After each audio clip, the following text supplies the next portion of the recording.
먼저 생산물 시장이 완전 경쟁인 경우와 불완전 경쟁인 경우 수요 공급 곡선이 어떻게 되는지 한번 보겠습니다. 그 전에 우리가 이해할 점은 우선 생산물 시장의 수요자는 다수이고 공급자인 기업이 다수이거나 또는 1인이거나 하는 상태를 비교해서 보는 거잖아요. 그러다 보니 공급자가 어떤 선택을 하는지가 여기서는 중요합니다. 그것을 파악하기 위해서 우리가 이해해야 될 것은 공급자가 시장에서 활동하는 목적을 아는 것입니다. 공급자, 그러니까 기업의 목적이 뭐죠? 이익을 극대화하는 겁니다. 그래서 시장의 상태가 완전 경쟁이냐, 불완전 경쟁이냐에 따라서 기업이 자신의 이익을 극대화하기 위한 선택이 어떻게 달라지나 하는 것에 주목하는 것이 포인트입니다. 기업의 이익, 그러니까 이 토탈 프로핏은 재화나 서비스를 판매해서 얻는 수익이죠. 전체 수익에서 전체 비용을 차감해서 계산할 수 있습니다. 이것을 약자를 따서 TP는 TR 빼기 TC로 나타낼 수 있는데요. 이 공식에서부터 앞으로의 설명을 이어가도록 하겠습니다. 그러면 앞에서 봤던 이 공식의 구성 요소를 하나씩 살펴볼 건데요. TP는 TR 빼기 TC라고 했잖아요. 그 중에서 먼저 TR이 어떻게 구성되는지를 보겠습니다. 결론부터 말씀드리면 시장의 유형에 따라, 그러니까 완전 경쟁이냐 불완전 경쟁이냐에 따라서 기업이 체감하는 수요 곡선이 달라진다. 그것을 TR을 통해서 파악할 수 있다 하는 겁니다. 먼저 완전 경쟁인 상태를 한번 보겠습니다. TR은 기업이 벌어들인 토탈 레버뉴라고 했습니다. 이것은 어떤 시장의 상태에서건 재화나 서비스의 가격에다가 판매한 수량을 곱하면 구할 수 있습니다. 그러니까 TR은 P 곱하기 Q인 거죠. 그리고 AR은 그런 TR을 Q로 나누면 됩니다. AR이 Average Revenue인데요. 이건 결국 평균 수입이거든요. 제품 하나를 팔았을 때 평균적으로 얼마를 벌었나 하는 얘기입니다. 당연히 Q로 나누면 그 답은 P겠죠. 마지막으로 MR은 한계 수입입니다. Marginal Revenue.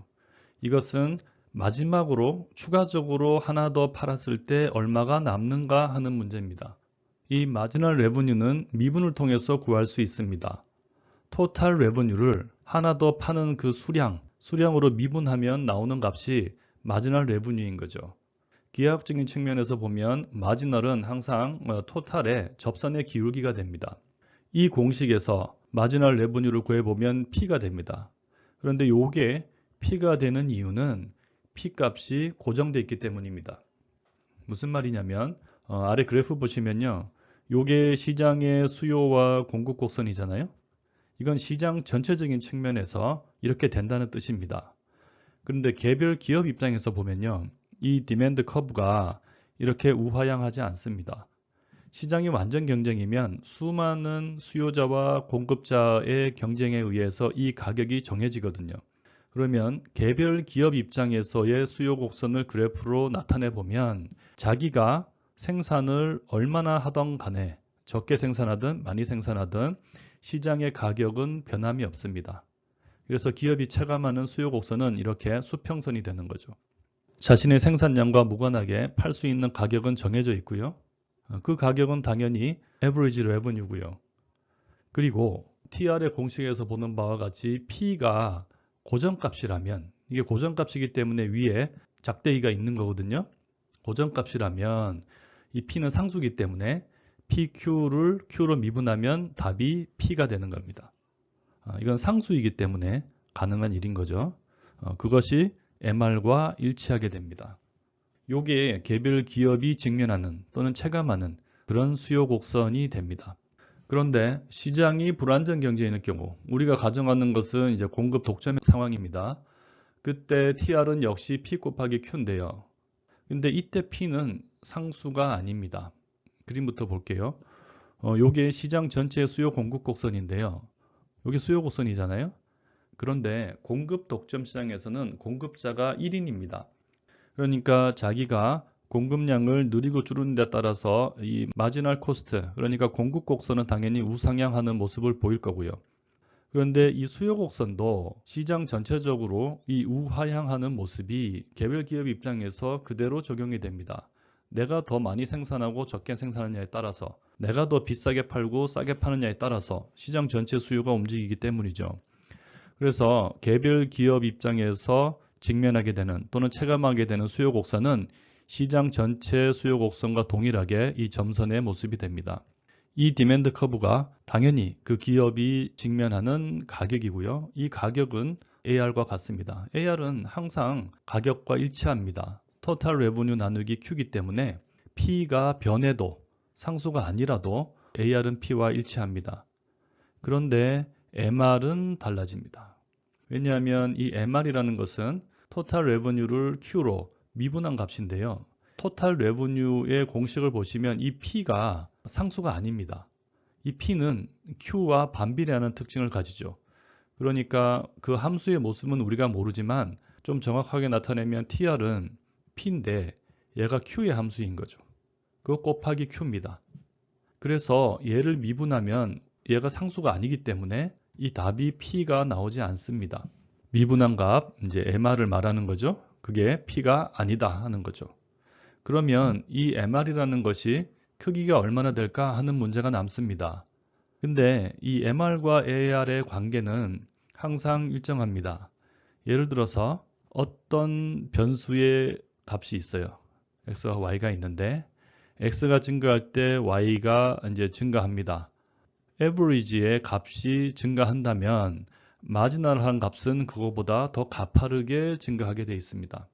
마지널이 마지막 추가적으로 x가 1 증가할 때 y가 얼마나 증가하나 하는 값인데요.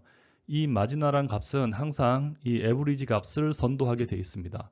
반대로 y와 x의 관계가 average 값이 밑으로 내려가고 있다면 마지널은 항상 그거보다 더 아래에 있습니다.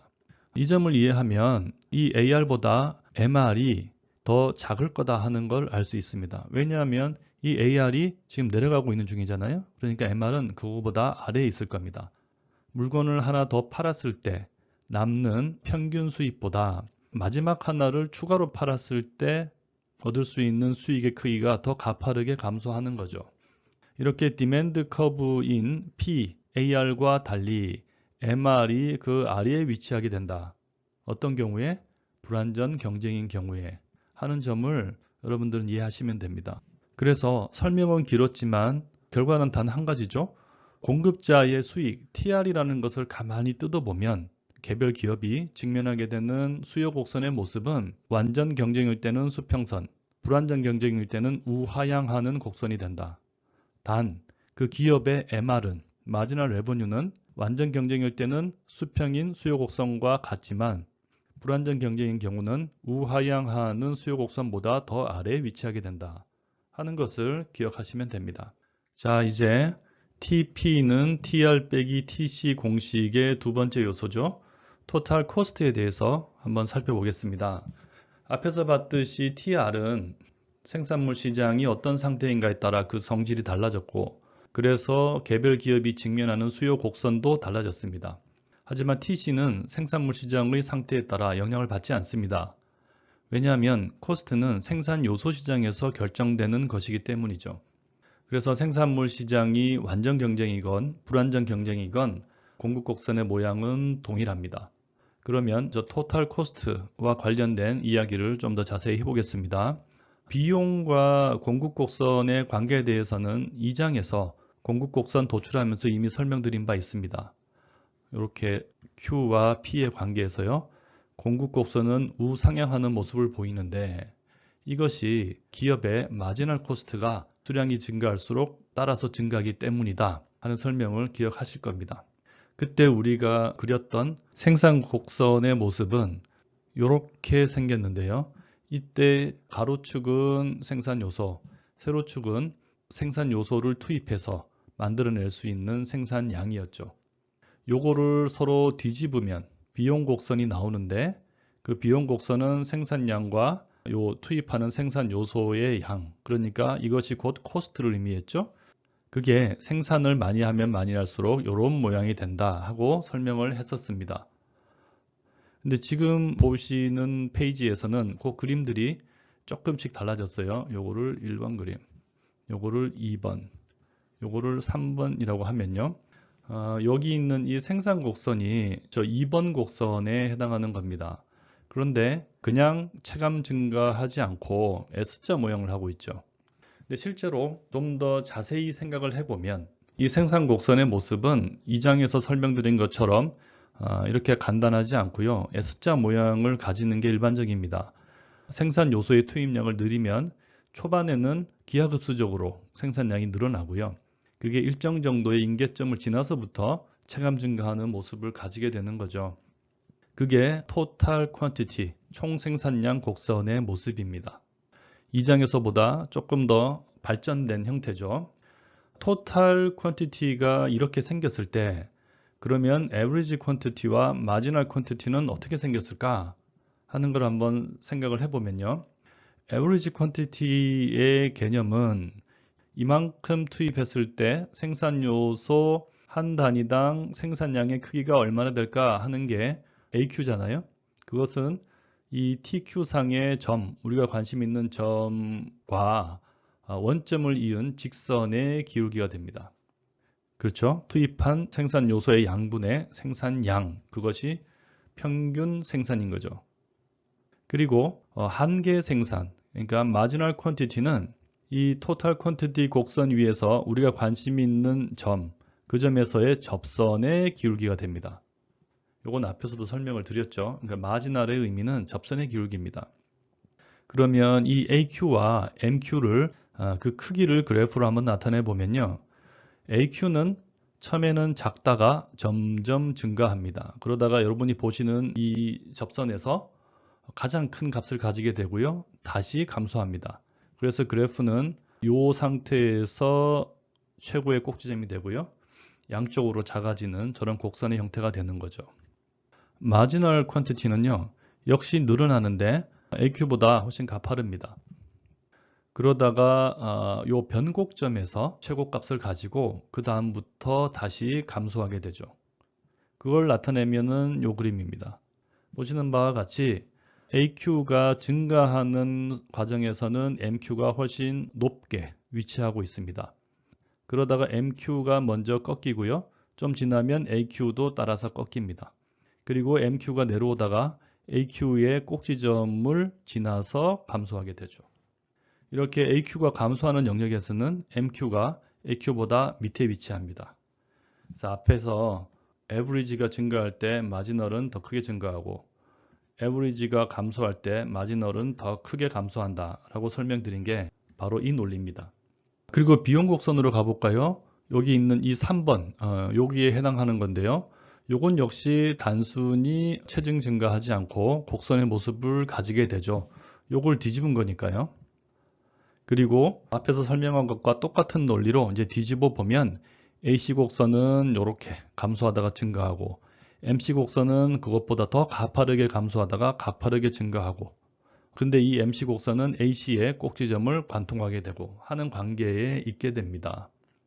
여기서 보시는 이 MC 곡선이 우리가 공급 곡선 설명할 때 말했던 바로 그 MC인 거죠. 이 중에서 가장 중요한 그래프는 공급과 직결되는 MC가 들어있는 이 네 번째 그림이고요.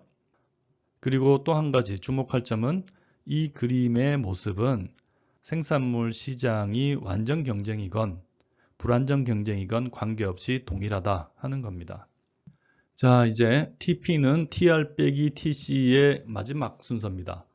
이 두 가지를 각각 알아봤으니까 여기서 여기를 뺀 값, 그러니까 TP에 대해서 이제 최종적으로 한번 살펴봐야죠.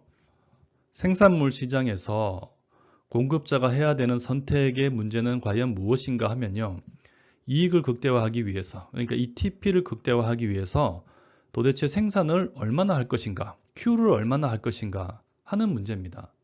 개별 기업이 결정할 수 있는 건 그거잖아요. 내가 생산 활동을 얼마나 왕성하게 해서 재화와 서비스를 어떤 양만큼 생산할 것인가 하는 결정을 해야 되는 거죠. 그 중요한 기준은 나의 이익이 가장 커지는 그 점이 어디인가 하는 거죠. 이렇게 어떤 함수의 최대값이나 최소값을 구할 때 우리 미분을 사용하죠. 그 미분한 값을 0으로 만드는 그 위치에서 함수가 최대값 또는 최소값을 가진다 하는 것은 여러분들 옛날에 미분 배울 때 생각해 보시면 기억나실 거예요. 함수가 만약에 그렇게 생겼다. 그러면은 이 꼭지점에서 미분값은 이 접선의 기울기잖아요. 이 접선의 기울기가 0이 되는 그 성질을 이용하는 거죠. TP가 Q가 얼마일 때 극대가 되나 하는 걸 알고 싶으면 이 TP를 Q로 미분하면 됩니다. 지금 이 기호는 TP를 극대화하는 Q가 얼마인가 하는 걸 나타내는 기호고요. 그걸 알고 싶으면 이 TP, 즉 TR 빼기 TC를 Q로 미분하는 거죠. 그러면 TR 미분하고 TC 미분해서 빼면 되겠죠. 그 값을 0으로 만드는 Q가 얼마이냐 하는 걸 찾으면 되는 겁니다. 이 점에서 기업의 이윤은 극대화됩니다. 이때 TR을 Q로 미분한 값은 MR이죠. 마지널 레버뉴. 그리고 TC를 Q로 미분한 값은 MC죠. 마지널 코스트. 그러니까 TP를 극대화하는 조건은 MR과 MC가 같아질 때 그때의 Q 값입니다. 그만큼 생산하면 개별 기업의 이윤이 극대화되는 거죠. 요 MR은 MC 이 공식은 경제학에서 아주 자주 볼 수 있고 가장 중요한 공식 중에 하나입니다. 그러니까 꼭 기억을 하시기 바랍니다. 그러면 기업이 이런 선택을 할 때 시장의 균형은 어떻게 되나 하는 걸 살펴보는 게 이제 우리 할 일이겠죠. 먼저 생산물 시장이 완전 경쟁일 때를 한번 보겠습니다. 아까 봤던 AC와 MC 곡선은 똑같이 생겼고요. 이때 MC 곡선이 이제 서플라이 커브의 역할을 하게 되죠. 왜 그런지를 한번 보겠습니다. 만약에 시장에서 P1으로 가격이 결정됐어요. 완전 경쟁 시장에서는 개별 기업이 가격을 결정할 수 없고 시장 전체에서 그 P와 Q가 결정되잖아요. 그리고 개별 기업들은 이제 그 가격을 받아들일 수밖에 없죠. 그 결정된 가격이 P1이라면 P1 자체가 AR1이 될 것이고 그것이 디맨드 커브가 됩니다. 그리고 완전 경쟁 시장에서는 이 AR이 MR과 일치한다고 했죠. 그러면 기업은 이 MC가 MR과 같아지는 요 점에서 생산량을 결정하게 될 겁니다. 그게 바로 요 얘기죠. MR은 MC인 점에서 생산량을 결정하는 것이 개별 기업 입장에서 가장 이롭다, 이익이다 하는 거죠. 그러면은 개별 기업은 시장에서 이렇게 MR 곡선이 수평으로 주어지니까 그것과 자신의 MC가 일치하는 이 점에서 생산량을 결정할 거고요. 가격은 당연히 P1을 수용해야 됩니다. 만약에 시장에서 P2만큼 가격이 결정됐다면 역시 자신의 MC와 P2의 값을 가지는 이 MR2가 일치하는 이 위치에서 생산량을 결정하겠죠. 그렇게 기업은 행동하게 됩니다. 그래서 가격 수준에 따른 생산량의 결정을 이 MC 곡선을 따라서 하기 때문에 MC 곡선 자체가 공급 곡선이 되는 겁니다. 여기서 여러분들이 기억할 점은 기업이 이런 결정을 하게 되는 순서를 잘 기억하는 것보다는요. 이런 순서로, 이런 이유로 기업이 생산량을 결정하는데 그것이 전체 시장 균형과 일치한다 하는 점입니다. 그게 완전 경쟁 시장의 특징이죠. 이게 무슨 말인지 불완전 경쟁 시장과 비교해 보면 쉽게 이해할 수 있습니다. 한번 보시죠. 불완전 경쟁 시장에서 AC와 MC 곡선은 똑같이 생겼습니다. 그런데 수요 곡선이 우하향한다고 말씀드렸죠. 이 수요 곡선은 가격이고 그것은 AR입니다. 그런데 이 AR 곡선이 우하향하는 모습을 가지게 되면 MR은 그거보다 밑에 위치하게 된다고 했습니다. MR 곡선이 밑에 있죠. 그러면 기업은 어떤 선택을 하게 될까요? 기업은 당연히 MC와 MR이 일치하는 이 X라는 점에서 자신의 생산량을 결정하게 됩니다. 그게 자기에게 가장 이로운 점이니까요. 그런데 이 시장의 균형점, 그러니까 수요 곡선과 공급 곡선이 만나는 점은 여기에요. QE는 여기 있습니다. 여기서 차이가 발생하는 거죠. 개별 기업에게 가장 유리한 생산량이 시장 전체의 균형 생산량과 달라지는 겁니다. 기업은 이 QX만큼 생산을 하고요. 그리고 가격은 이 생산량과 디맨드 커브가 일치하는 이 PX만큼 책정하게 됩니다. 왜냐하면 수요자들이 이 정도 지불할 의사가 있는 거잖아요. 이 디맨드 커브라는 의미 자체가. 그래서 가격은 높게 받게 되죠. 결과적으로 생산량은 줄고 가격은 높아지는 그런 현상이 생깁니다. 원래의 시장 균형점에서부터 이탈한다는 얘기죠. 그래서 공급자는 PX만큼 가격을 책정하게 되면 자신의 평균 비용인 이 AC 커브 상단만큼 이제 초과 이익을 얻게 됩니다. 여기서 여러분들이 주목해 주실 점은 똑같습니다. 완전 경제인 경우와 이 순서와 논리를 이해하는 것도 중요한데요. 그 결과 기업이 자신의 이윤을 추구해서 생산하는 이 양이 시장의 원래의 균형점에서부터 이탈하게 된다 하는 점이죠. 이게 앞에서부터 계속 이야기했던 시장 실패의 모습입니다. 기업이 너무나 자연스럽게 자신의 이윤을 극대화하기 위해서 취하는 결정들이 시장의 균형을 이탈하게 만든다. 이렇게 균형에서 이탈하게 되면 요 점이 가장 완전한 시장 균형점이었을 때 여러분들 눈에 보시는 이만큼 사회 전체적인 잉여의 손실이 발생하는 거죠. 이것이 생산물 시장의 불안정 경쟁이 가지는 문제입니다. 자, 그러면 지금까지 얘기했던 생산물 시장의 불안정 경쟁이 부동산 시장에서 나타나는 모습을 한번 보겠습니다. 지금 여러분이 보는 저곳은 미국 뉴욕에 있는 맨하탄입니다. 맨하탄은 세계 금융의 중심지죠. 금융기관뿐만 아니라 제조업, 다른 건설업, 업종과 무관하게 전 세계적으로 잘 나가는 글로벌 기업들은 저 맨하탄에서 오피스를 임차해서 회사를 운영하고 싶어 합니다. 그런데 저기 있는 건물의 소유자의 수는 한정되어 있죠. 그러다 보면 임대인과 임차인, 그러니까 공급자와 수요자 간에 불균형이 발생하게 됩니다. 저렇게 수요가 넘치는 도시에서는 부동산을 소유한 임대인이 지배력을 갖게 되는 거죠. 그러면 저런 곳에서는 공급 독점, 그러니까 1인이 소유하지 않기 때문에 과점과 같은 또는 독점적 경쟁 같은 그런 형태겠지만 우리가 앞에서 살펴본 시장의 균형이 원래의 균형점으로부터 이탈하는 이제 그런 현상이 발생할 수 있겠죠. 부동산은 앞에서 말씀드린 것처럼 저렇게 하위 시장별로 특성이 다르고 경우에 따라서는 공급자가 좀 더 독점적 지위를 가지는 경우가 많다 하는 점을 이 사진을 통해서 이해하시기 바랍니다. 자, 지금까지 생산물 시장의 불안정 경쟁에 대해서 한번 살펴봤는데요. 잠깐 쉬었다가 생산 요소 시장으로 넘어가도록 하겠습니다.